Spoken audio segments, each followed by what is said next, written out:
My name's Ray, and my son passed June 10th of this year, and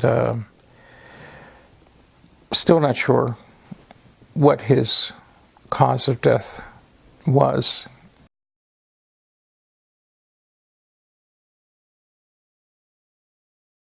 My son died on the 10th, and it wasn't until 7 to 10 days later that we could claim his remains.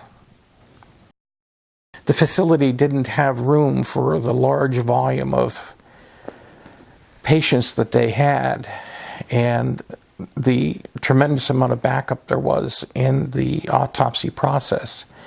So my son was not properly cared for a long period of time. And certain procedures have to take place for a body to be presented for funeral and so on. And I feel there was some sort of gap there. I don't know what it was.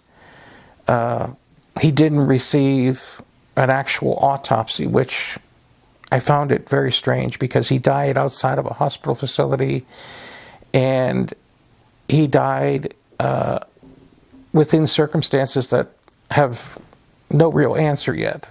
I mean, there's assumptions, but there's no real answer, and we're not sure if what happened that night was the cause of his death, or did it trigger something else.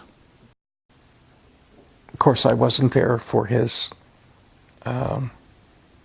funeral preparation, but I could tell that he had been probably in an environment that was not completely proper to stop decomposing. I could tell that by the swelling and the modeling that was still present. There's certain processes that begin with the body after the body has passed, and the buildup of lactic acid and so on, and all that has to be addressed rather quickly if the patient isn't placed in a proper cooling facility to help retard some of that. Unfortunately, with the system that's in place, we may never know exactly what happened, because he never had a proper post. And he had medical issues. He had a severe case of Lyme's disease, and he had a head injury at one time. We still haven't received a death certificate. It's been since June. I'm retired as a flight paramedic. I flew for medevac and flew 34 and a half years.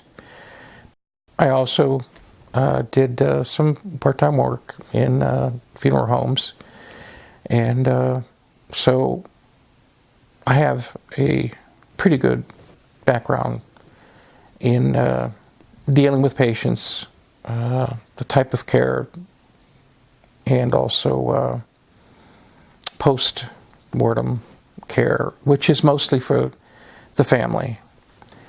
And it's a fine line that you walk when you deal in the EMS system, funeral system, fire, police, in dealing with the families of those who have passed, because they're just now realizing that that person is never going to walk through the door again. It's just as important dealing with the families and those left behind as it is as a first responder to deal with those who are patients. And I think that's what we're lacking in the system that's currently in existence. I've called the office multiple times, and I never really have a chance to talk to the coroner himself. It's always deferred, or he'll get back to you, and there's never a return phone call, ever. It seems like this is an ongoing problem with the coroner's office, and the coroner especially, and the police department. They're doing everything they can to close cases, but they're being delayed because they're not getting the information from the office. And that shouldn't be. That definitely shouldn't be. And this is why I feel that the coroner position should be filled with someone who is knowledgeable in those areas of not only compassion and caring and dealing with people, but also in police procedure, in EMS procedure. Because in order to say a person has passed of this cause, you need all the bits and pieces of the puzzle. And oftentimes, what we see is not what really is. And it takes in-depth investigation and putting the pieces together and interviewing each witness to find out. Every time I called to talk to the coroner himself, I always talked to someone who I didn't even know if they were a deputy or if there was just someone who worked the office.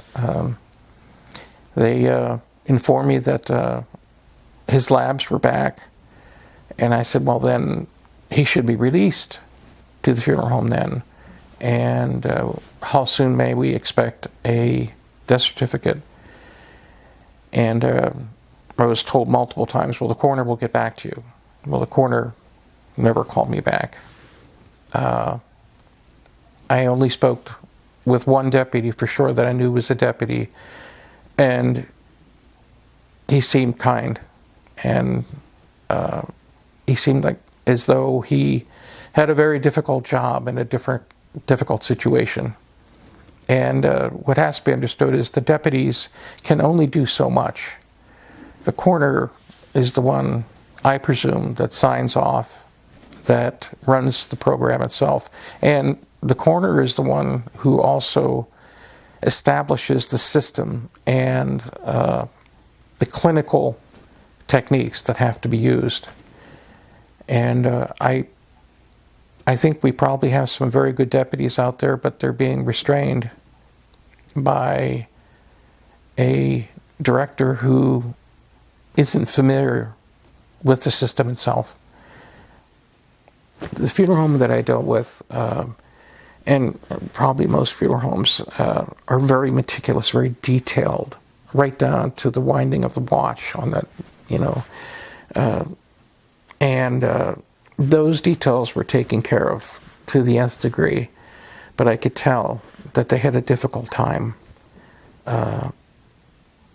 preserving him to the point of presentation for the funeral. And that disturbed me.